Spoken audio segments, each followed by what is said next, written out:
right, good Friday morning to y'all. Are we allowed to say that if it's not actually Good Friday? It's Friday. It's a good Friday. Check out what we got. You've already seen the thumbnail.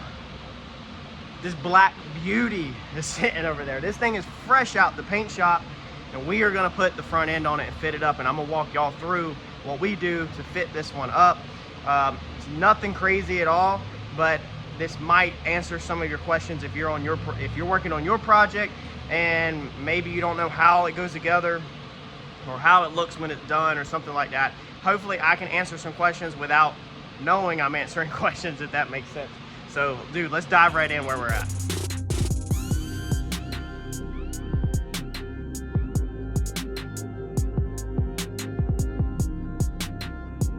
First off, as always, pardon the fan noise. This is an active shop and it is 1 million degrees in here right now. So we got some fan background noise, but I'm gonna try to talk loud and clear.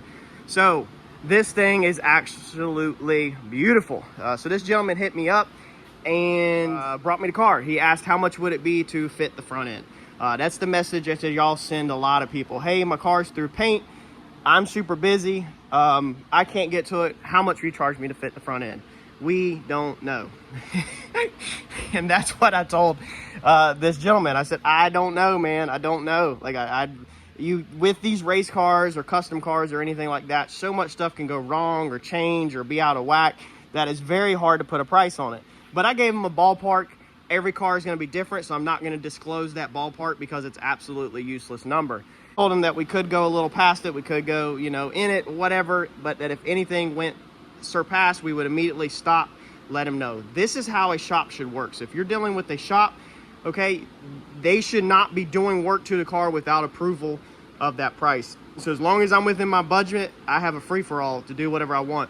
But if I'm going to go outside of my budget, the shop should be stopping, getting you on the phone with pictures and getting your approval before they make any cuts, welds, paints, fitments, anything to go outside of your budget. Y'all stop letting shops run your bills up and then you getting stuck with them. Stop working with these shops that do that stuff. This thing come in absolutely beautiful, but also an absolute mess.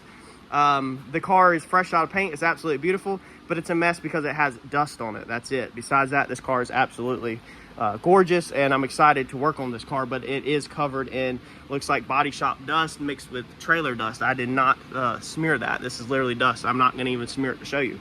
When you're working on a customer's car or your car or anything pretty much in life, you don't want to move dust around. We're gonna point out all kinds of stuff in these videos, so if you wanna go ahead and hit that subscribe button, we're gonna go over some of the very stupid basics that the other YouTubers won't tell you, and then that's how y'all end up messing up your cars, because other YouTubers assume that you know everything when we all had to start somewhere. So anytime you push around this dust, you're scratching it. We wet sand all the way up to 3,000 grit. There's some people that wet sand up to, I think, 5,000 or 6,000 grit. That is finer than your t-shirt practically. Meaning if we grab this and I wipe this off to show you the paint, I just scratched my man's fenders. So I'm not gonna do that at all. So the first step that we did when we took this thing in is I set up the bumpers and the hoods, and I pressure washed them, as you can see, with a light pressure, and knocked all the dirt and grime off of them to get them so that as we grab this thing and pick it up, we don't have dirt between our hands and the painted surface, because you don't want that. That's how you create microscopic scratches. When you're working with a black car, it is very important. So before these fenders get handled, they will be pressure washed and washed off. They will not see any soap and water. Now, why are they not going to see soap and water? This is basic stuff that everybody overlooks, because I don't know if these fenders or anything is going to be flow coated. So if you watch my channel, then you know what flow coating parts are, and you understand now that if you put wax on these, it can completely trash a flow coat. So if we put a soap on here that has silicons in it, because a lot of car wash soaps have silicons in it that fill in microscopic scratches, and then he goes to take this thing back to the body shop and flow coat this hood or something afterwards, then they're going to be fighting with contamination, meaning his project is going to get stressful, meaning I put stress on him that's not needed. So you need to understand these things. Is don't do it. Just power wash the parts off when the car's not yours and you don't know what's going on. As you can see, these things, this is still dirty, but this is power washed. So all of these smudged, you can see that haziness on it that's sitting on it like that right there. Okay, and I have to handle these parts. I've already power washed this. Okay, this thing really needs to be washed, but we are not going to wash this part because again, we don't want to introduce into a freshly painted car, anything that could mess it up. So we're going to fit that. We'll keep this thing clean with water, flushing it off. We might wipe it down with a microfiber towel with some water, so that we can kind of wipe some of the grime off, but we're not going to put any soaps or car wash stuff or anything on this. Also, if you use Dawn dish soap on this, if his body shop has waxed this, okay, there's something that I don't even think I've ever told y'all. If you cut and buff and wax, okay, and then you put Dawn dish soap on your project and you wash it with Dawn dish soap actually strips. It's a degreaser. That's why you use it on your dishes. It can take the wax off, and now you can see sanding scratches. You can see buffing swirls. You'll be able to see all kinds of imperfections. So how about if these parts look beautiful, and then I decide to put Dawn dish soap on this and wash this, he comes, picks the car up, and he's like, whoa, time's out. What the freak did you do to my car? All the panels are dull, and you know, you can see all this crap in them, and they don't have a shine no more. And I'm gonna say, dude, I swear I didn't do anything. All I did was wash your parts. Well, the problem is I did nothing wrong, and he, obviously the customer wouldn't know anything was wrong, but the Dawn dish soap would actually strip the wax off if the body shop cut and buffed this. So if the body shop cut and buffed this to get out imperfections, then what I would be doing is I would be removing their wax, and I'd be showing their imperfections again, and he would be seeing imperfections that he's never seen before. So that is the very important detail of why we don't wash these parts, and why if you're handling a buddy's car or somebody else's, you should not be washing parts without permission or anything. So moving on to the car, I like to disclose this unique stuff, dude, that the other channels don't talk about. I don't know why they don't talk about it. I guess they just want to entertain you with your bag of popcorn, but I want to teach you. This car, he said, was in an accident. So we're kind of working backwards. This is the first time I've ever worked backwards. The fenders were messed up, so the fenders had to be replaced, and this is the original hood. That's why this car has Zeus fasteners in it, okay? But the Zeus rails are not on the fenders. So we're literally working backwards, and I'm gonna check this here in a second because we got a 4-day weekend to make sure. Let's see here, actually, we can go ahead and do it to make sure that these Zeuses are, this spread is even right. It looks like it is. Might be the other side. To make sure that the spread on your Zeuses, which is the distance between the two, is correct, because if not, he needs to order more. And they are correct. Okay, so we're working backwards. Normally you fit the Zeus rails to the fender, and then you fit the hood to the Zeus rails, and you get your Zeus rails mounted up. But we're going to be working in reverse here because this car was in a collision. So what we're going to have to do is fit the fenders on, get the hood, get the Zeus rails basically on the hood, put the hood in, climb underneath, and somehow make marks to attach the Zeus rails.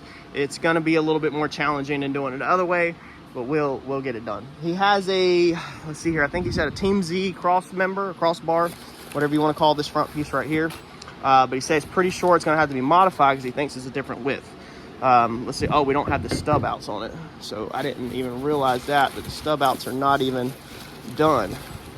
And that is why we have budgets whenever we message these customers, or when these customers message us, is because we don't know like tiny details until we start diving in. So even though he told me in the trailer that this has to be modified, I'm just thinking through the center and not spread. Also got to figure out if this is chromoly or not. I'll have to talk to the customer, and if this is chromoly, then now we have to have Uncle Mike or Brandon TIG it, meaning I might have to pay them because I don't TIG chromoly if we have to extend this. But these, I'm guessing, are going to go on here, which looks like we already have another problem now. We got to figure out, there might not be a problem, but there is a piece here that I'm not sure what it's for, and that does not fit at all. So I don't know if we're going to have to cut this, or we got to figure out what's going on with this. This honestly might be something to do with the radiator tap, so I'm going to talk to the customer on that, figure out what's going on with that, how we want to get that mounted up. I don't know if that needs to be stubbed in or out. We got to figure all this stuff out, meaning we basically have to put this front end together to figure this stuff out, man. So the fenders are going to have to go on first.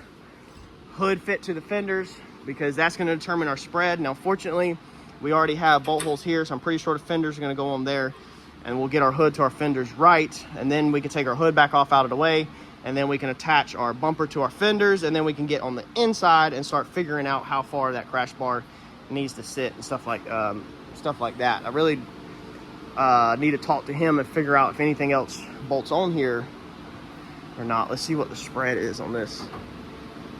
Okay, so the spread, just a little bit, man. So if we center that side's wrong. So just a little bit out on that spread. We'll have to cut it in the center. We're gonna figure out if this is chromoly and get Uncle Mike or Brandon to TIG that up. Besides that, let's see here, we've got to put the factory headlight piece back in, so we're going to fit that up. That appears that it's probably going to have something to do with this tab right here, would be my guess. That's probably going to be these pieces right here, these two holes right.